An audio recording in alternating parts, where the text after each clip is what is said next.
Genesis chapter 12. The Lord said to Abram, "Go out from your land, your relatives, and your father's house to the land I will show you. I will make you into a great nation. I will bless you. I will make your name great, and you will be a blessing.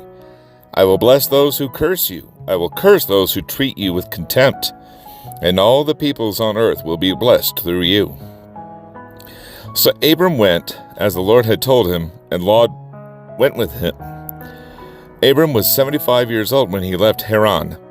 He took his wife Sarai, his nephew Lot, all the possessions they had accumulated, and the people he had acquired in Haran, and they set out for the land of Canaan. When they came to the land of Canaan, Abram passed through the land to the site of Shechem, at the oak of Moreh. At that time the Canaanites were in the land.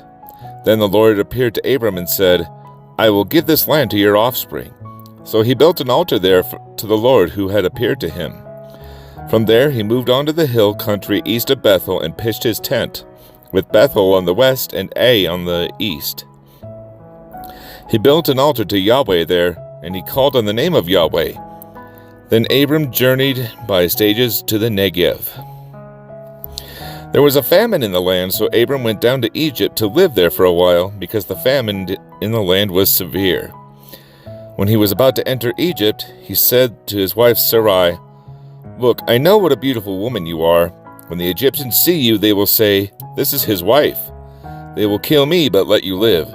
Please say you're my sister, so it'll go well with me because of you, and my life will be spared on your account." When Abram entered Egypt, the Egyptians saw that the woman was very beautiful. Pharaoh's officials saw her and praised her to Pharaoh, so the woman was taken to Pharaoh's household. He treated Abram well because of her, and Abram acquired flocks and herds, male and female donkeys, male and female slaves, and camels. But the Lord struck Pharaoh and his household with severe plagues because of Abram's wife Sarai. So Pharaoh sent for Abram and said, "What have you done to me? Why didn't you tell me she was your wife? Why did you say, 'She's my sister,' so that I took her as my wife? Now, here is your wife. Take her and go." Then Pharaoh gave his men orders about him, and they sent him away with his wife and all he had. Chapter 13. Abram and Lot separate. Then Abram went up from Egypt to the Negev, he, his wife, and all he had, and Lot with him. Abram was very rich in livestock, silver, and gold. He went by stages from the Negev to Bethel, to the place between Bethel and Ai, where his tent had formerly been, to the site where he had built the altar. And Abram called on the name of Yahweh there. Now Lot, who was traveling with Abram, also had flocks, herds, and tents. But the land was unable to support them as long as they stayed together, for they had so many possessions that they could not stay together, and there was quarreling between the herdsmen of Abram's livestock and the herdsmen of Lot's livestock. At that time the Canaanites and the Perizzites were living in the land. Then Abram said to Lot, "Please, let's not have quarreling between you and me, or between your herdsmen and my herdsmen, since we are relatives. Isn't the whole land before you? Separate from me. If you go to the left, I will go to the right. If you go to the right, I will go to the left." Lot looked out and saw that the entire Jordan Valley was, as far as Zoar, was well watered everywhere like the Lord's garden in the land of Egypt. This was before the Lord destroyed Sodom and Gomorrah. So Lot chose the entire Jordan Valley for himself. Then Lot journeyed eastward, and they were separated from each other. Abram lived in the land of Canaan, but Lot lived in the cities of the valley and set up his tent near Sodom. Now the men of Sodom were evil, sinning greatly against the Lord. After Lot had separated from him, the Lord said to Abram, "Look, from the place where you are, look north and south, east and west, for I will give you and your offspring forever all the land that you see. I will make your offspring like the dust of the earth, so that if anyone could count the dust of the earth, then your offspring would be counted. Get up and walk around the land, through its length and width, for I will give it to you." So Abram moved his tent and went to live near the oaks of the Mamre at Hebron, where he built an altar to the Lord. Chapter 14. In those days, Amraphel, king of Shinar, Arioch, king of Elasar, Chedorlaomer, king of Elam, and Tidal, king of Goim, waged war against Bera, king of Sodom, Birsha, king of Gomorrah, Shinab, king of Admah, and Shemeber, king of Zeboim, as well as the king of Bela, that is Zoar. All of these came as allies to the valley of Siddim, that is the Dead Sea, when they were subject to Chedorlaomer for 12 years, but in the 13th year they rebelled. In the 14th year, Chedorlaomer and the kings who were with him came and defeated the Rephaim in Ashtaroth Karnaim, the Zunim in Ham, the Enim in Shaveh Kirithaim, and the Horites in the mountains of Seir, as far as El Paran by the wilderness. They came back to invade En Mishpat, that is Kadesh, and they defeated all the territory of the Amalekites, as well as the Amorites who lived in Hazazon Tamar. Then the king of Sodom, the king of Gomorrah, and the king of Admah, the king of Zeboim, and the king of Bela, that is Zoar, went out and lined up for battle in the valley of Shittim against Chedorlaomer, king of Elam, Tidal, king of Goim, Amraphel, king of Shinar, and Arioch, king of Elasar, 4 kings against 5. Now the valley of Siddim contained many asphalt pits, and as the kings of Sodom and Gomorrah fled, some fell into them, but the rest fled to the mountains. The 4 kings took all the gods of Sodom and Gomorrah and all their food and went on. They took Abram's nephew Lot and his possessions, for he was living in Sodom, and they went on. One of the survivors came and told Abram the Hebrew, who lived near the oaks belonging to Mamre the Amorite, the brother of Eshcol, and the brother of Anar. They were bound by a treaty with Abram. When Abram heard that his relative had been taken prisoner, he assembled his 318 trained men, born in his household, and that they went in pursuit as far as Dan. And he and his servants deployed against them by night, attacked them, and pursued them as far as Hobah, to the north of Damascus. He brought back all the goods, and also his relative Lot and his goods, as well as the women and the other people. After Abram returned from defeating Chedorlaomer and the kings who were with him, the king of Sodom went out to meet him in the valley of Sheveh, that is, the king's valley. Then Melchizedek, king of Salem, brought out bread and wine. He was a priest to God Most High. He blessed him and said, Abram is blessed by God Most High, creator of heaven and earth, and I give praise to God Most High, who has handed over your enemies to you. And Abram gave him 1/10 of everything. Then the king of Sodom said to Abram, Give me the people, but take the possessions for yourself.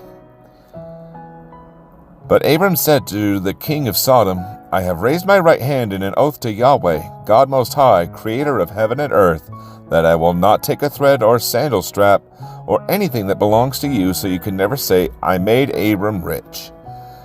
I will take nothing except what the servants have eaten, but as for the share of the men who came with me, Anar, Eshcol, and Mamre, they can take their share. Chapter 15. After these events, the word of the Lord came to Abram in a vision.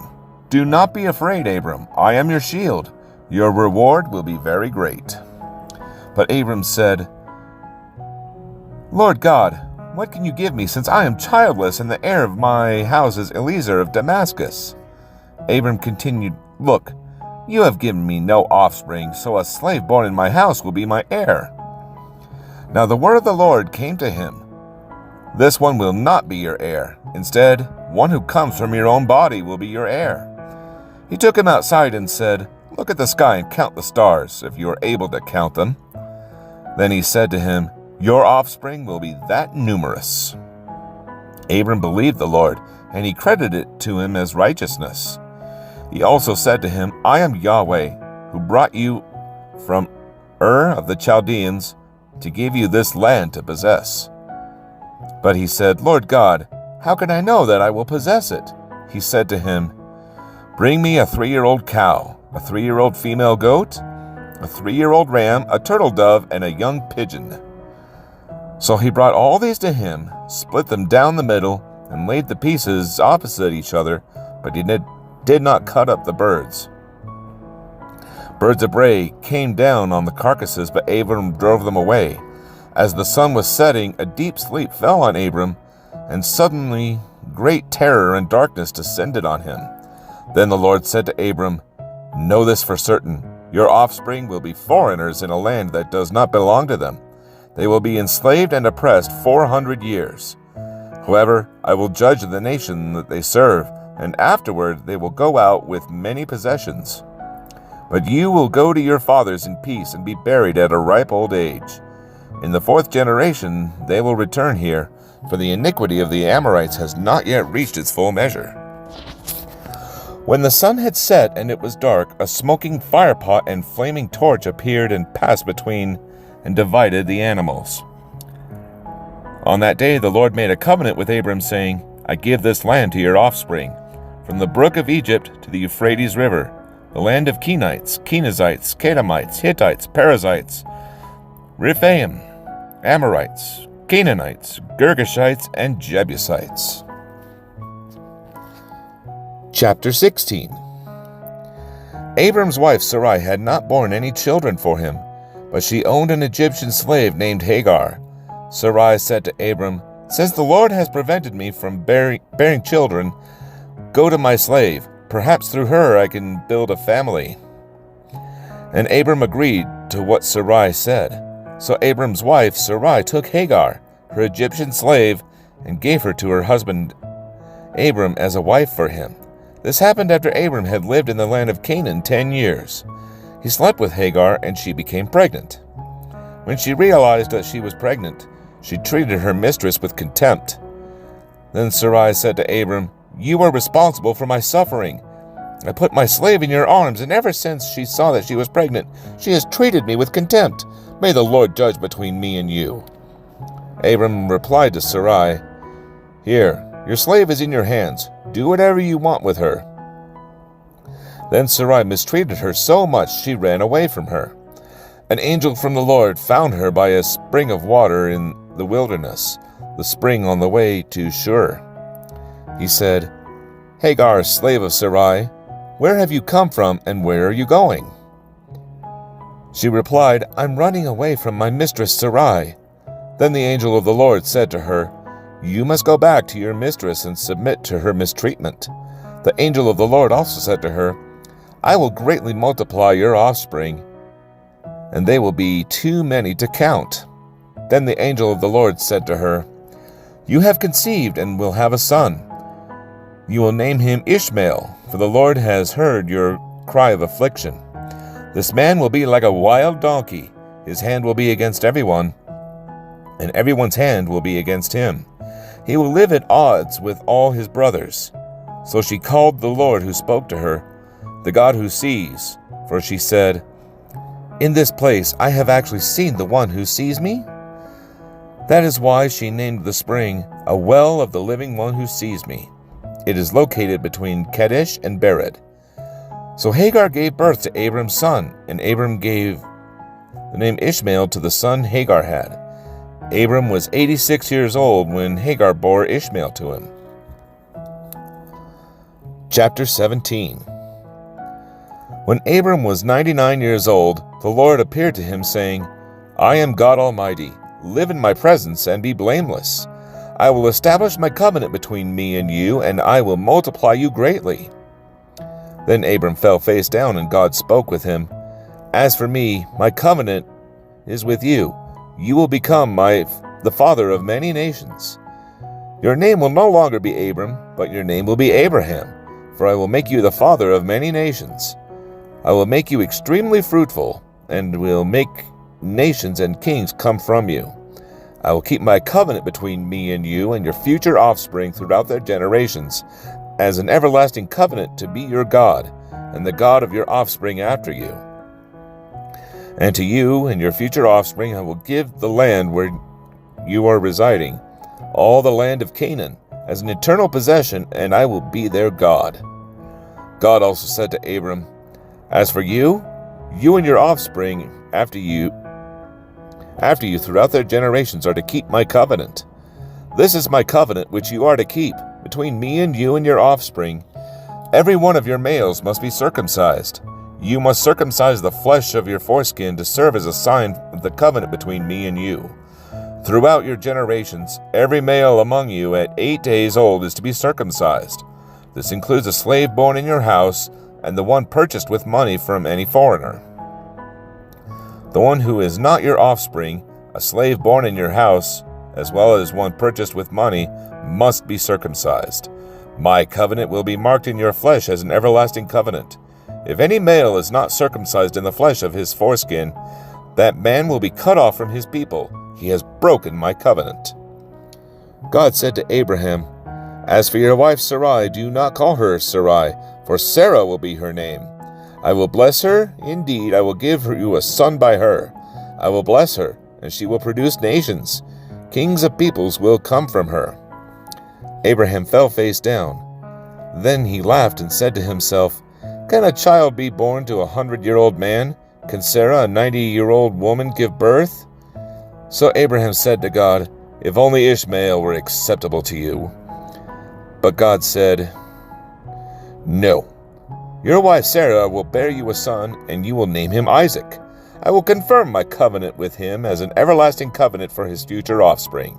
As for Ishmael, I have heard you. I will certainly bless him. I will make him fruitful, and will multiply him greatly. He will father 12 tribal leaders, and I will make him into a great nation. But I will confirm my covenant with Isaac, whom Sarah will bear to you at this time next year." When he finished talking with him, God withdrew from Abraham. Then Abraham took his son Ishmael and all the slaves born in his house or purchased with his money, every male among the members of Abraham's household, and he circumcised the flesh of their foreskin on that very day, just as God said to him. Abraham was 99 years old when the flesh of his foreskin was circumcised, and his son Ishmael was 13 years old when the flesh of his foreskin was circumcised. On that same day, Abram and his son Ishmael were circumcised. All the men of his household, both slaves born in his house and those purchased with money from a foreigner, were circumcised with him. Chapter 18. Then the Lord appeared to Abraham at the oaks of Mamre while he was sitting in the entrance of his tent during the heat of the day. He looked up and he saw 3 men standing near him. When he saw them, he ran from the entrance of the tent to meet them and bowed to the ground. Then he said, "My Lord, if I have found favor in your sight, please do not go on past your servant. Let a little water be brought, so that you may wash your feet and rest yourselves under the tree. I will bring a bit of bread, so that you may strengthen yourselves. This is why you have passed your servant's way. Later you can continue on." "Yes," they replied, "do as you have said." So Abraham hurried into the tent and said to Sarah, "Quick, knead the 3 measures of fine flour and make bread." Meanwhile Abraham ran to the herd and got a tender, choice calf. He gave it to a young man who hurried to prepare it. Then Abraham took curds and milk and the calf that he had prepared and set them before the men. He served them as they ate under the tree. "Where is your wife Sarah?" they asked him. "There in the tent," he answered. The Lord said, "I will certainly come back to you in a year's time, and your wife Sarah will have a son." Now Sarah was listening at the entrance of the tent behind him. Abraham and Sarah were old and getting on in years. Sarah had passed the age of childbearing. So she laughed to herself. "After I become shriveled up and my Lord is old, will I have delight?" But the Lord asked Abraham, "Why did Sarah laugh, saying, 'Can I really have a baby when I'm old? Is anything impossible for the Lord?' At the appointed time I will come back to you, and in about a year she will have a son." Sarah denied it. "I did not laugh," she said, because she was afraid. But he replied, "No, you did laugh."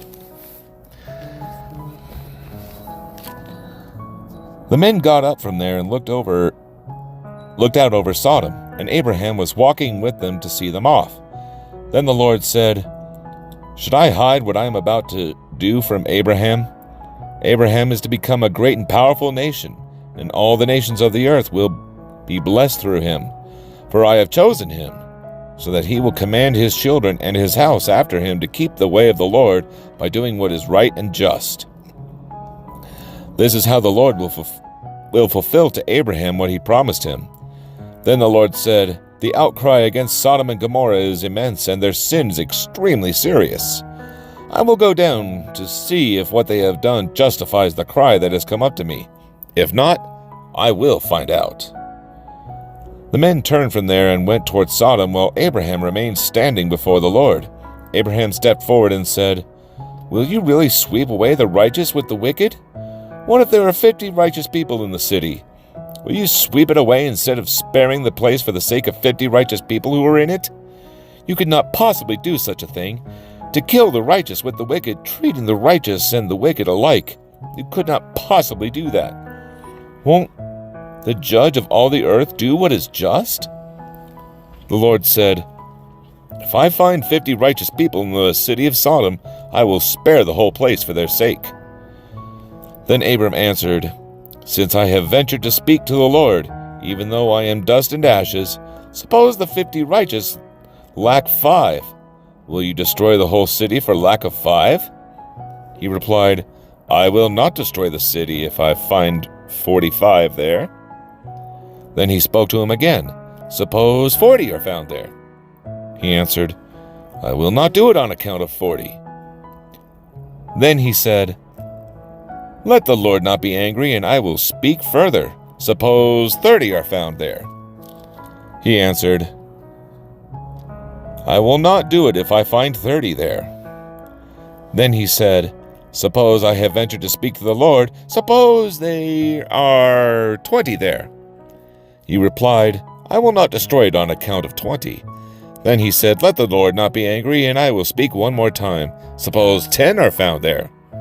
He answered, "I will not destroy it on account of 10. When the Lord had finished speaking with Abram, he departed, and Abraham returned to his place. Chapter 19. The 2 angels entered Sodom in the evening as Lot was sitting at Sodom's gate. When Lot saw them, he got up to meet them. He bowed his face to the ground and said, "My lords, turn aside to your servant's house, wash your feet, and spend the night. Then you can get up early and go on your way." "No," they said, "we would rather spend the night in the square." But he urged them so strongly that they followed him and went to his house. He prepared a feast and baked unleavened bread for them, and they ate. Before they went to bed, the men of the city of Sodom, both young and old, the whole population, surrounded the house. They called out to Lot and said, "Where are the men who came to you tonight? Send them out to us so we can have sex with them." Lot went out to them at the entrance and shut the door behind him. He said, "Don't do this evil, my brothers. Look, I've got 2 daughters who haven't had sexual relations with a man. I'll bring them out to you, and you can do whatever you want to them. However, don't do anything to these men, because they have come under the protection of my roof." "Get out of the way," they added, saying, "This one came here as a foreigner, but he's acting like a judge. That will do more harm to you than to them." They put pressure on Lot and came up to break down the door, but the angels reached out, brought Lot into the house with them, and shut the door. They struck the men who were at the entrance of the house, both young and old, with a blinding light, so that they were unable to find the entrance.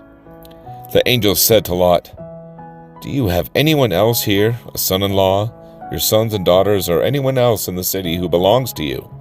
Get them out of this place, for we are about to destroy this place, because the outcry against his people is so great before the Lord that the Lord has sent us to destroy it." So Lot went out and spoke to his sons-in-law who were going to marry his daughters. "Get up," he said, "get out of this place, for the Lord is about to destroy this city." But his sons-in-law thought he was joking. At daybreak, the angels urged Lot on, "Get up, take your wife and your 2 daughters who are here, or you will be swept away in the punishment of the city." But he hesitated.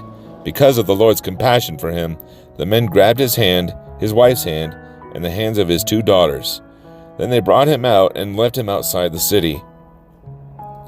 As soon as the angels got them outside, one of them said, "Run for your lives! Don't look back and don't stop anywhere on the plain. Run to the mountains or you will be swept away." But Lot said to them, "No, my lords, please. Your servant has indeed found favor in your sight, and you have shown me great kindness by saving my life. But I can't run to the mountains. The disaster will overtake me and I will die. Look, this town is close enough for me to run to. It is a small place. Please let me go there. It's only a small place, isn't it, so that I can survive?" And he said to him, "All right, I'll grant your request in this matter too, and will not demolish the town you mentioned. Hurry up, run there, for I cannot do anything until you get there." Therefore, the name of the city is Zoar. The sun had risen over the land when Lot reached Zoar. Then out of the sky the Lord rained burning sulfur on Sodom and Gomorrah from the Lord. He demolished these cities, the entire plain, all the inhabitants of the cities, and whatever grew on the ground. But his wife looked back and became a pillar of salt. Early in the morning, Abraham went to the place where he had stood before the Lord. He looked down toward Sodom and Gomorrah in the land of the plain, and he saw that the smoke was going up from the land like the smoke of a furnace. So it was, when God destroyed the cities of the plain, he remembered Abraham and brought Lot out of the middle of the upheaval when he demolished the cities where Lot had lived. Lot departed from Zoar and lived in the mountains along with his two daughters, because he was afraid to live in Zoar. Instead, he and his 2 daughters lived in a cave. Their firstborn said to the younger, "Our father is old, and there is no man in the land to sleep with us, as is the custom of all the land. Come, let's get our father to drink wine so that we can sleep with him and preserve our father's line." So they got their father to drink wine that night, and the firstborn came and slept with her father. He did not know when she lay down or when she got up. The next day the firstborn said to the younger, "Look, I slept with my father last night. Let's get him drunk on wine again tonight so you can go sleep with him and we can preserve our father's line."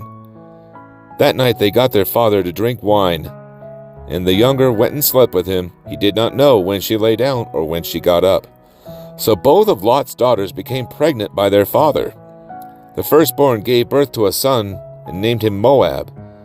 He is the father of the Moabites of today. The younger also gave birth to a son, and she named him Ben-Ami. He is the father of the Ammonites of today.